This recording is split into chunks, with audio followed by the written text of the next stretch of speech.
Machinery దావీదు సుందరానందం జననం 1772, మరణం 1806. స్వదేశం భారతదేశం, దర్శన స్థలం భారతదేశం. క్రైస్తవ విశ్వాసం జాతి, జాతీయత మరియు సాంస్కృతిక అడ్డంకులను అధిగమించింది. వాటిని అధిగమించే క్రమంలో కొన్ని సంస్కృతులను వెలుగులోనికి తెచ్చి అభివృద్ధి పరిచింది కూడా. అదేవిధంగా విశ్వాసం కూడా స్థానిక సంస్కృతికి అనుగుణంగా దేశీయతను అలవర్చుకున్నది. ఆరంభకాలంలో మిషనరీలు తమిళనాడుకు వచ్చినప్పుడు క్రైస్తవ్యమునకు తమ మతమును మార్చుకున్న వారు సువార్తను వారి సంస్కృతికి అలవర్చుకున్నారు. దానివలన వచ్చిన సానుకూల ఫలితమేమనగా క్రైస్తవ విశ్వాసం స్థానికులచే మరి ఎక్కువగా అంగీకరించబడింది. చాలా గ్రామాలు తాము అనుసరిస్తున్న పాత మార్గాలను విడిచిపెట్టి దేవాలయాలను కూడా క్రైస్తవ ప్రార్థనాలయాలుగా మార్చాయి.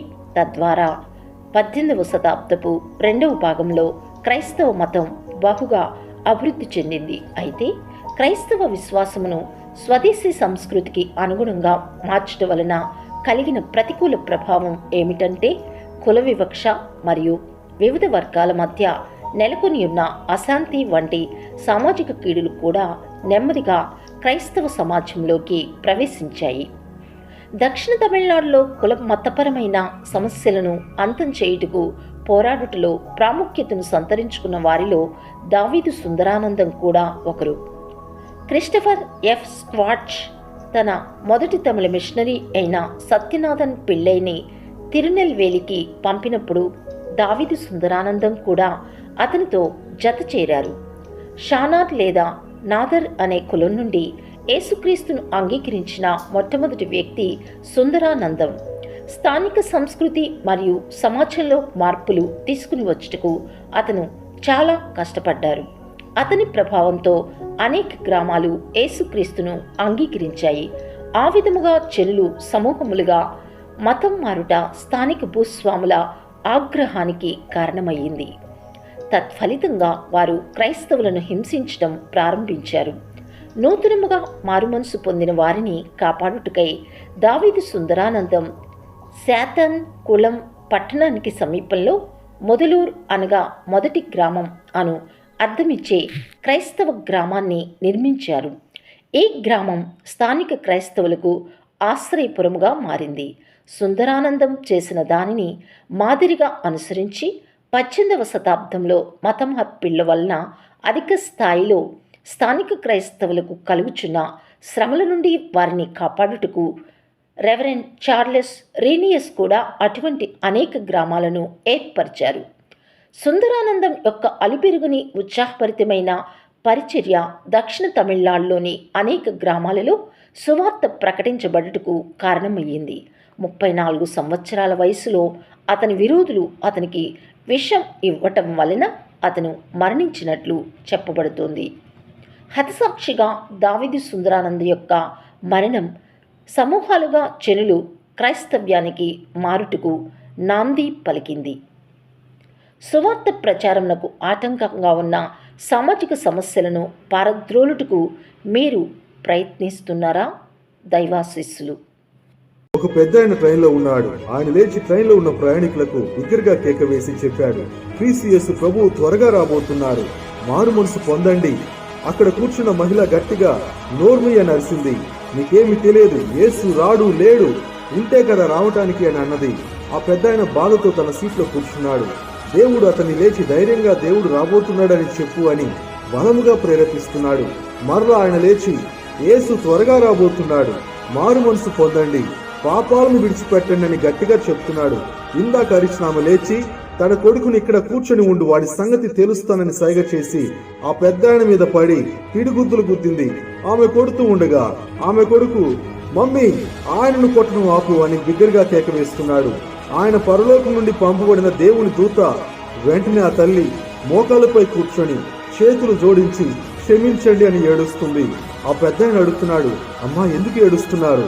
నా కొడుకు మోగవాడు, ఇప్పుడు అతను మాట్లాడుతున్నాడు.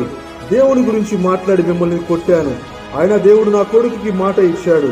దేవుడు ఉన్నాడు, రాబోతున్నాడని ఆయనతో కూడా ఇప్పుడు ఆమె ప్రకటిస్తుంది. నేర్చుకోవాల్సిన పాఠం ఏమిటో తెలుసునా? మనం జీవితంలో ఎలాంటి పరిస్థితులను ఎదుర్కొన్నా, కొట్టబడ్డా, తిట్టబడ్డా, అవమానపరచబడ్డా, దేవునిపై నమ్మకాన్ని ఆపకండి. దేవుడు నిశ్చయంగా మనల్ని హెచ్చిస్తాడు.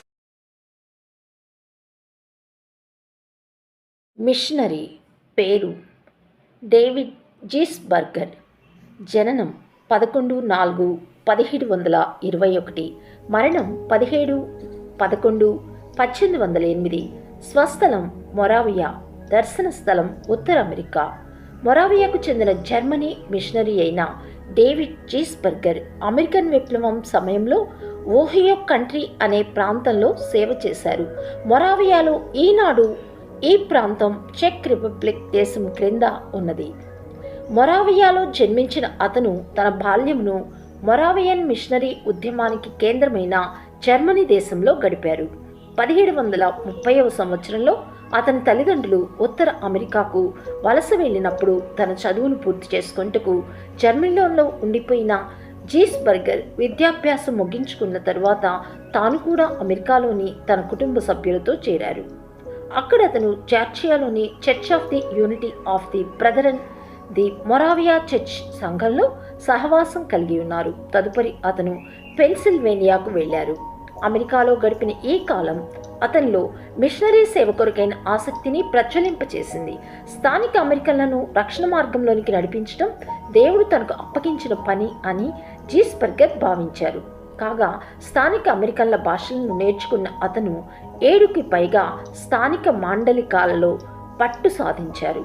కొన్ని సంవత్సరాల పాటు అతను మెహాక్స్ ప్రజల మధ్య నివసించి వారి మధ్య పరిచర్య చేశారు. అటు పిమ్మట పెన్సిల్వేనియాలోని లెనా ప్రజల మధ్య నివసించుటకు వెళ్లారు. ఆ ప్రజలను నిత్య నరకాగ్ని నుండి తప్పించవలననే యథార్థమైన ఉద్దేశమును కలిగి వారి సంస్కృతిని అలవర్చుకున్న అతను వారిలో ఒకనిగా మారారు. ప్రార్థనా కూటములను నడిపించుచు మరియు ప్రజలకు వ్యక్తిగతంగా ఆలోచన చెప్పి మార్గదర్శకం చేస్తూ అనేక మందిని క్రీస్తు వద్దకు నడిపించారు జీస్బర్గర్.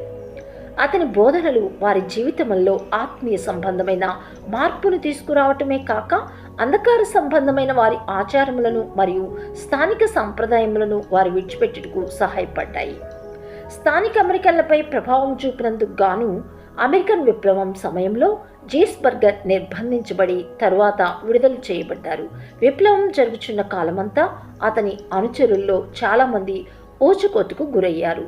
జీస్బర్గర్ కూడా కొన్నిసార్లు అతనిపై జరిగిన హత్యా ప్రయత్నాల నుండి తప్పించుకున్నారు. అందువలన వారి మిషన్ స్థావరాలను ఒకచోటి నుండి మరొక చోటికి తరచూ మార్చవలసి వచ్చింది. ఏదేమైనప్పటికీ అటువంటి శ్రమలు మరియు పరీక్షలన్నింటినీ సహించి జీస్బర్గర్ స్థిరముగా నిలబడినందువలన అది లెనా ప్రజలలో క్రైస్తవత్వం వ్యాప్తి చెందుటకు దారితీసింది. అతను బైబిల్ అనువాదాలు, కీర్తనలు లేదా పాటలు, వ్యాకరణ అధ్యయనాలు మరియు నిఘంటువులు మొదలగు అనేక సాహిత్య రచనలు కూడా ప్రచురించారు.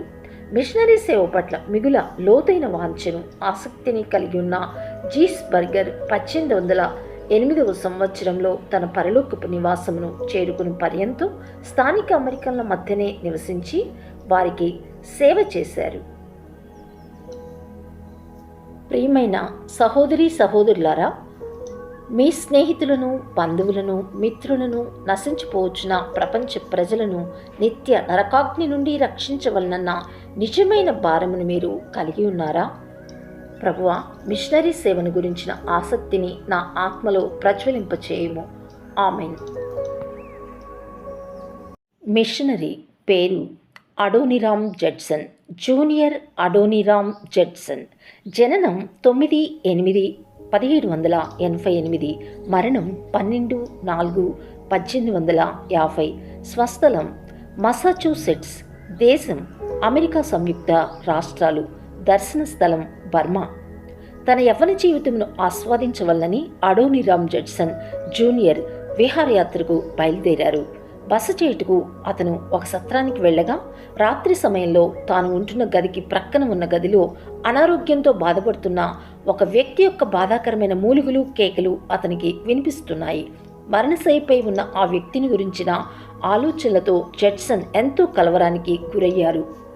మరణమును ఎదుర్కొంటకు ఆ వ్యక్తి సిద్ధమేనా? తన నిత్యత్వాన్ని అతను ఎక్కడ గడపబోతున్నాడు వంటి ఆలోచనలు జడ్సన్ను వేడలేదు. మరుసటి రోజు ఉదయం ఆ వ్యక్తి మరణించాడని జడ్సన్ తెలుసుకున్నప్పుడు రాత్రి సమయంలో అతన్ని కలవరపెట్టిన అవే ప్రశ్నలు అతనిని తిరిగి చుట్టుముట్టాయి. ఆ సంఘటన ద్వారా తన హృదయంలో ఎంతో కలవరం చెందిన జడ్సన్ తాను కూడా మరణమును ఎదుర్కొంటకు సిద్ధముగా లేరని గ్రహించారు. ఏలయనగా తాను కూడా ఒక నశించిపోవచ్చున్న ఆత్మయే అని అతను ఎరిగి ఉన్నారు. తత్ఫలితముగా దేవుని నుండి వెనుకకు జారిపోయి పడిపోయిన స్థితిలో ఉన్న తన ఆత్మీయ జీవితమును గురించి అతను పశ్చాత్తాపపడి తన రక్షకుని సేవించుటకై తన జీవితమును సమర్పించుకున్నారు. అండోవర్ థియోలాజికల్ సెమినరీ అనే వేదాంత కళాశాల నుండి పట్టభద్రులైన పిమ్మట అతను సేవను గురించిన మనోచింతన గలవారైన ఒక స్నేహితుల బృందంలో చేరారు. విలియమ్స్ కళాశాలకు చెందిన వీరు తమ బృందాన్ని బ్రదరన్, సహోదర సహోదరులు అని పిలిచేవారు. ఈ బృందం అన్యజనుల రక్షణ కొరకు మరియు మిషనరీ సేవ కొరకు ద్వారములు తెరవబడవలనని తరచుగా ఎంతో భారంతో ప్రార్థించేది. వారు కాంగ్రిగేషనలిస్ట్ జనరల్ అసోసియేషన్ యొక్క మద్దతును సంపాదించగా అది 1810వ సంవత్సరంలో American board of commissioners for foreign machines ఏర్పాటుకు దారితీసింది. అదే సంవత్సరంలో ఆ సంస్థచే తూర్పు దేశాలకు మిషనరీగా నియమించబడ్డారు జడ్సన్. కాగా తన భార్య ఆన్ హసలైన్తో కలిసి 1812వ సంవత్సరంలో జడ్సన్ భారతదేశానికి పయనమయ్యారు. భారతదేశంలో సువార్తను ప్రకటించుటకు చేసిన ప్రయత్నంలో విఫలమైన పిమ్మట ఈ దంపతులు బర్మాకు వెళ్లారు. అక్కడ వారు అమెరికన్ బ్యాప్టిస్టుల మొదటి మిషన్ను స్థాపించారు. బర్మా ప్రజలపై సువార్త వెలుగును ప్రసరింపచేయుటకు వారిరువురూ కలిసి పనిచేశారు. బర్మా భాషలో ప్రావీణ్యం సంపాదించిన జడ్సన్ బైబిల్ను ఆ భాషలోనికి అనువదించుటకు కృషి చేశారు. విశ్వాసవీరులు, ప్రార్థనా యోధులు మరియు సహనంతో కూడిన పట్టుదల కలిగిన వారైన జడ్సన్ తన ప్రభువుకు నమ్మకముగా సేవ చేశారు. అతను పరిచర్య చేసిన కాలం శ్రమలు, చెరసాల, నిర్బంధం, కుటుంబ సభ్యులను కోల్పోవటం, ఆకలి బాధ వంటి వాటితో నిండుకొని ఉంది. మరి ముఖ్యంగా ఆంగ్లేయ బర్మా యుద్ధ సమయంలో అతని పరిచర్య ఇటువంటి శ్రమలతో నింపబడింది. వాటన్నిటినీ కూడా 1850వ సంవత్సరంలో తుది శ్వాస విడిచే వరకు సంతోష సహనములతో భరించారు అడోనిరామ్ జడ్సన్. మిషనరీ సేవ కొరకు ద్వారములు తెరవబడవలనని ప్రార్థించే భారం మనపైన మోపబడి ఉంది. ప్రభువ విశ్వాస వీరునిగా, ప్రార్థనా యోధునిగా మరియు పట్టుదల సహనములను కలిగిన వ్యక్తిగా ఎదుగుటకు నాకు సహాయం చేయము. ఆమెన్.